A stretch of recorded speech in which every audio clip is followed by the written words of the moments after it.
Olá, mais uma vez nós estamos entrando na tua casa com a tua permissão com o programa Palavra de Fé.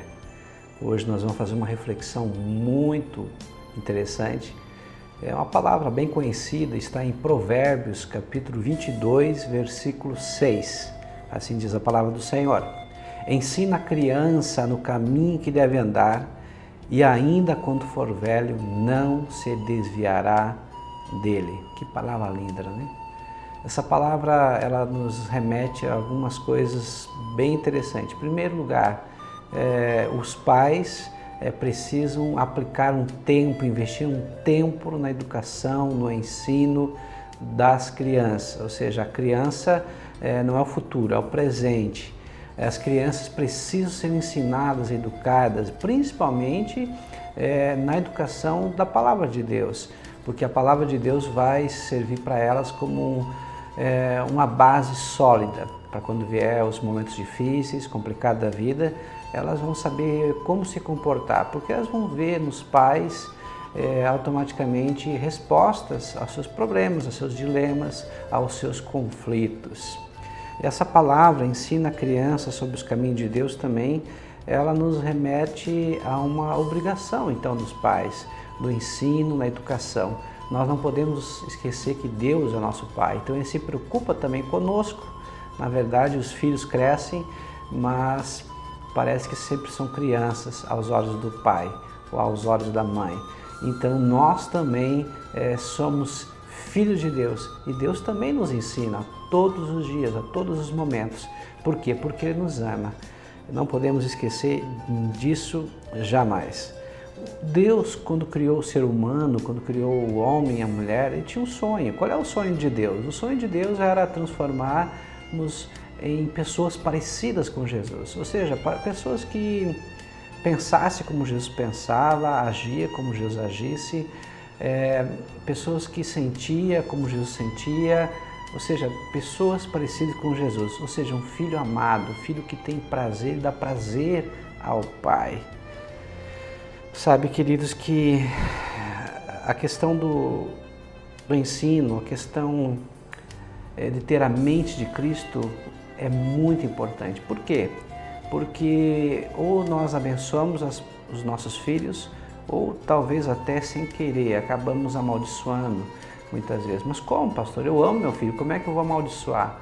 É muito simples, de repente talvez você grite com ele, talvez você fale coisas que não deveria, você acaba usando a sua língua para amaldiçoar e não para abençoar. Então nós temos que entender e compreender que os filhos são reflexo dos pais. Se os filhos têm problemas, é porque os pais têm problema. Se os filhos têm problema como rebeldia, isso na verdade é um pedido de socorro das crianças, dos filhos, talvez até adolescentes, dizendo: pai, mãe, me ajuda, eu estou em conflito, eu preciso de ajuda. E quando eles não encontram uma resposta dentro de casa, eles vão tentar achar essa resposta nas ruas. E muitas vezes aí o aliciador de criança, às vezes aquela pessoa que vende a droga, o chefe da gangue, esse vai ser um referencial para eles. Então nós precisamos repensar muito sobre o nosso papel como pai, você esposa, você mulher que é mãe, como mãe, nós precisamos repensar nosso papel, porque muitas vezes deixamos nossos filhos à mercê de todos esses problemas, todos esses vilões que estão aí como lobos, pronto para tentar estraçalhar nossos filhos, destruir nossos filhos. Nós às vezes pensamos: não, mas eu quero deixar meu filho com um apartamento, com um carro, com uma moto, com um bom estudo. Nós pensamos em deixar para os nossos filhos heranças materiais, bens materiais. Isso não está errado, isso é bom, isso é necessário. Mas antes de você deixar teu filho com bens materiais, deixa ele com um legado. Legado de quê? Legado de paz, de amor, um bom relacionamento. Eu já falei, eu repito outra vez, que o que nós temos de mais precioso que podemos deixar para os nossos filhos é o nosso relacionamento conjugal, ou seja, você, marido que me ouve, poder amar a tua esposa, poder compreendê-la, ser amigo dela, estar ao lado dela. Ou seja, quando os filhos veem o pai, a mãe se entendendo bem, tendo um bom diálogo, conversando, sendo amigos, tendo um amor mútuo, isso produz uma paz e uma estabilidade dentro da casa. Automaticamente ele começa a confiar no casamento, confiar na família. Agora, quando ele vê a sua casa como se fosse uma casa de louco, uma casa onde tem muita gritaria, uma casa onde tem violência, essas crianças não vão acreditar na família, essas crianças não vão acreditar no casamento. Por isso que muitos casamentos hoje acabam dando errado, porque tiveram um padrão errado, onde o pai ou a mãe muitas vezes não cederam, onde o pai ou a mãe muitas vezes não compreenderam o quão importante e necessário é ter um filho ou uma filha, ou seja, deixa um legado, um lar cheio de paz e amor. Uma certa feita eu vi uma história muito interessante, e essa história fala de uma família americana. Essa família americana, já passado 2 séculos, ela foi trabalhada com muito amor, com muito carinho e com a presença de Deus muito forte dentro desse lar. Ou seja, os descendentes dessa família tiveram sucesso, tiveram prosperidades. Muitos foram advogados importantes, médicos notáveis, muitos foram políticos, deputados, governadores e até presidente americano. Ou seja, a escolha dos pais em dedicar a sua vida a Deus e ter a sua família pautado na Bíblia Sagrada trouxe bênção para a vida dos seus descendentes. Já por outra vez, uma família não decidiu buscar a Deus, não quis ter uma aliança com Deus. O que aconteceu? Os seus descendentes, muitos deles, se tornaram prostitutas, vagabundos, ladrões, homicidas, pessoas da pior espécie. Então, hoje, você tem uma grande oportunidade. Talvez você diz, mas pastor, eu já tenho Deus no meu coração. Amém. Se você tem Deus no teu coração, se você tem uma aliança com o Senhor Jesus, se você sabe que só Ele é o caminho, a verdade e a vida, e você pauta as tuas atitudes para você e para a sua família perante os princípios elementares da Bíblia Sagrada, aí sim você pode então saber que a sua descendência vai ser muito abençoada e que você está no caminho certo, o caminho do ensino da Palavra de Deus. A palavra ensino, ela vem do hebraico Hanak, e é um termo ligado ao nome familiar do festival chamado Chanukah, ou seja, a tradição judaica de apresentação, de dedicação a Deus a essa criança. Na verdade, o que Deus está dizendo assim, olha, eu estou depositando na tua conta, pai, mãe, uma criança. E essa criança, então, é um investimento muito precioso, mas saiba que você vai ter que prestar contas. Ou seja, Deus está depositando na tua conta algo muito valioso para Deus, mas que você vai ter que prestar contas no final. Então, o maior investimento de Deus não é um carro que Deus te deu, o maior investimento, o maior tesouro que Deus te deu não é a casa onde você mora, talvez nem o emprego que você tenha. De repente você valoriza mais o emprego, a casa, o carro, do que Deus próprios filhos.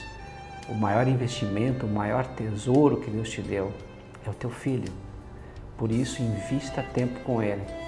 Por isso, ocupe o teu tempo na presença dele. Por isso, saiba ouvi-lo, porque o tempo vai passar. E daqui a um pouco você vai ver que ele vai estar crescido e talvez, muitas vezes, você disse para ele, olha pai, eu não tenho tempo. Ou seja, você vai dizer para o filho, filho, eu não tenho tempo. Depois que ele cresce, ele vai dizer para ti, pai, eu não tenho tempo para ti. Então aproveite hoje. Hoje é o dia. Hoje é um momento que você tem para estar com seu filho, para estar junto dele, para prestigiá-lo, para honrá-lo, para valorizá-lo. Isso ele vai levar para toda a vida. Esses momentos preciosos que você dedica a ele. Será que realmente nós temos tempo para conversar com nossos filhos? Será que quem é que está educando, ensinando nossos filhos?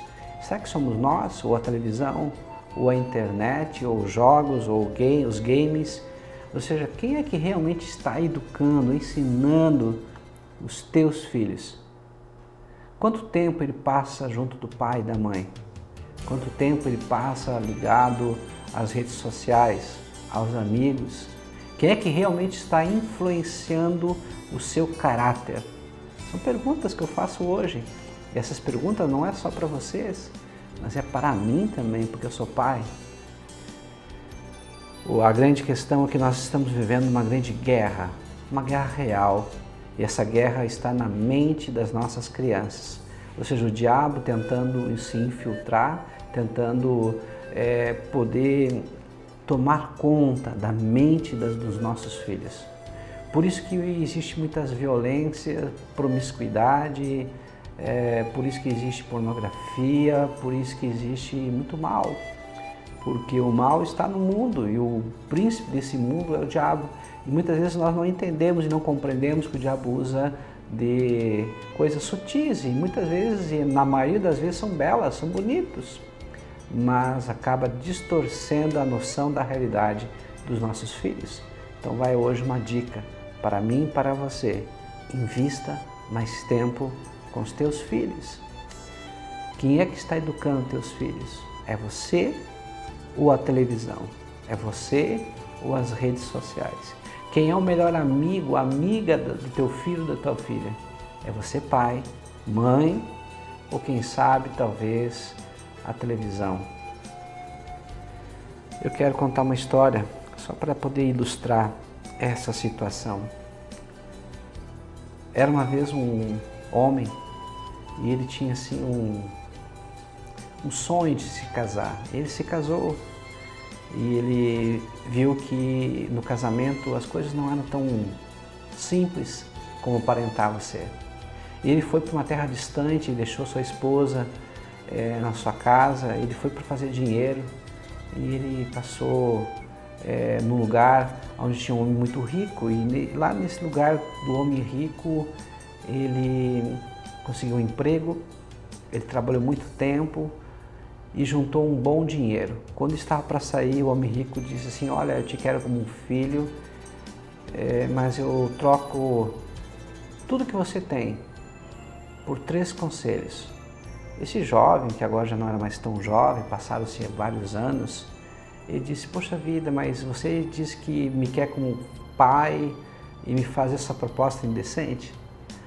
Aí o Senhor olhou para ele e disse: é pegar ou largar. E ele disse: poxa vida, esse meu patrão é tão bom para mim, ele sempre me cuidou, ele sempre me ajudou. Eu creio que esses 3 conselhos realmente podem fazer diferença na minha vida, então eu vou pegar esses 3 conselhos. Primeiro conselho, ele falou: cuidado com os atalhos. Segundo conselho, cuidado com a curiosidade. Terceiro e último conselho, cuidado com a precipitação. E ele disse: olha, aqui tem 3 pães, você leva esses 3 pães na tua viagem, na tua jornada, e você vai comendo de acordo com que passar essas etapas. A primeira etapa, logo no início, você pode comer o primeiro pão, quando chegar no meio da tua jornada, o segundo pão, e quando chegar no final da tua jornada, quando estiver com a tua família, o terceiro pão. E ele saiu, se despediu, se abraçou, e quando ele estava caminhando, indo em direção à sua família, à sua casa, viu outro jovem e disse: para onde é que tu vai? Estou indo para tal lugar. Que coincidência, estou indo para lá também. O que aconteceu? Esse jovem, ele disse: olha, eu conheço um atalho. É um caminho muito mais curto, muito mais rápido. Quem sabe vamos por lá, nós vamos conseguir abreviar a nossa viagem. E ele saiu do caminho e foi para esse atalho. Daqui a um pouco, parece que uma sirene tocou na sua cabeça e ele ficou assim incomodado e disse, poxa vida, não, eu vou voltar para o caminho, porque eu não sei para onde esse caminho vai. E o outro companheiro disse, você é louco por acaso? Nós vamos ganhar muitos dias. Não, eu vou voltar. Esse caminho que eu estou com você, eu não sei para onde vai, mas o caminho que eu estava, esse eu sei para onde vai. E eles brigaram, discutiram, mas ele voltou para o caminho. Então logo ele estava voltando daquele atalho, voltando para o caminho. Algumas pessoas olharam para ele e disseram, você está vivo ainda? Você não foi assaltado? O que houve com você? E ele ficou muito perplexo, admirado e disse, mas por quê? Ele disse, olha, esse caminho que você estava saindo é um caminho de morte. É onde pessoas que muitas vezes desavisadas são enganadas e levadas para esse caminho. Lá eles assaltam, tiram tudo que a pessoa tem e muitas vezes matam as pessoas. Aí ele pegou e agradeceu a Deus por esse livramento e lembrou do conselho do seu patrão, cuidado com os atalhos, e comeu o primeiro pão.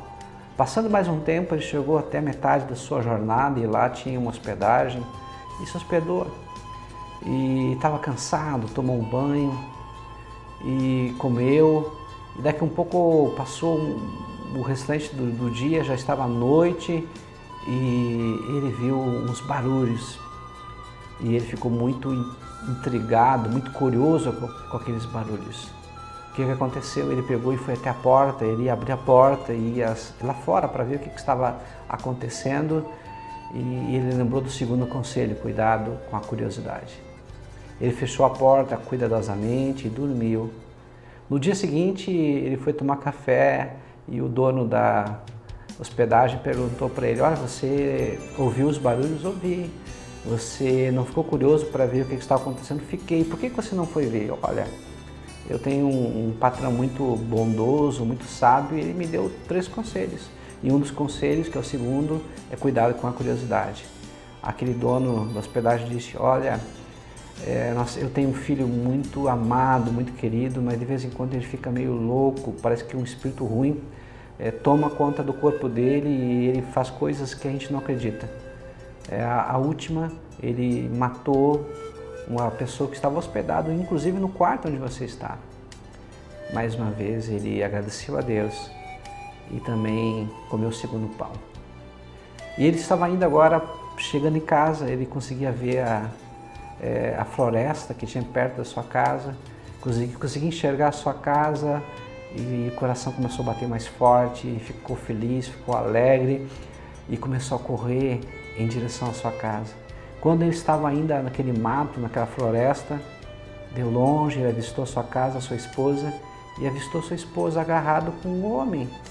Ele ficou indignado, ele ficou revoltado, começou agora a querer matar os dois, porque pensava assim, poxa vida, eu esperei pela minha esposa por tanto tempo, por tantos anos, e agora ela está me traindo na minha frente.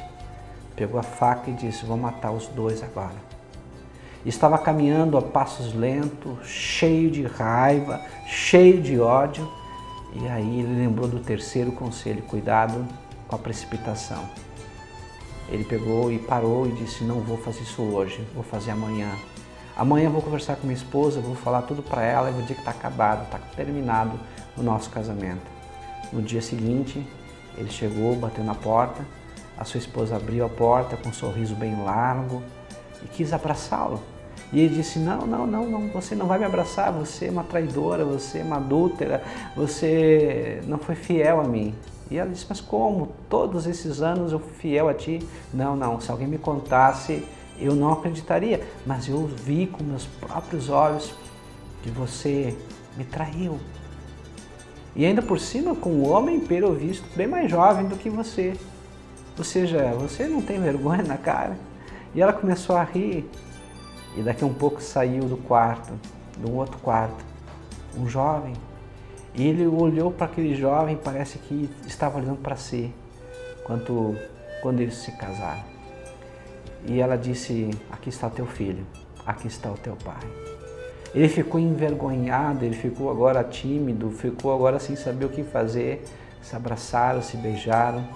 E ele disse, poxa vida, eu lutei tanto para trazer dinheiro, lutei tanto para nós ter uma família, agora nós temos uma família, mas tudo deixei por 3 conselhos. E esses 3 conselhos conseguiram salvar a minha vida. Cuidado com os atalhos, cuidado com a curiosidade, cuidado com a precipitação.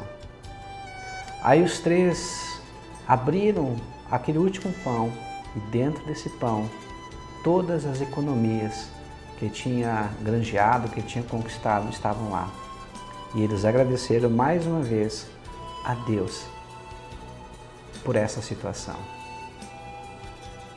Nós vamos continuar no próximo bloco. Não saia daí. Já voltamos.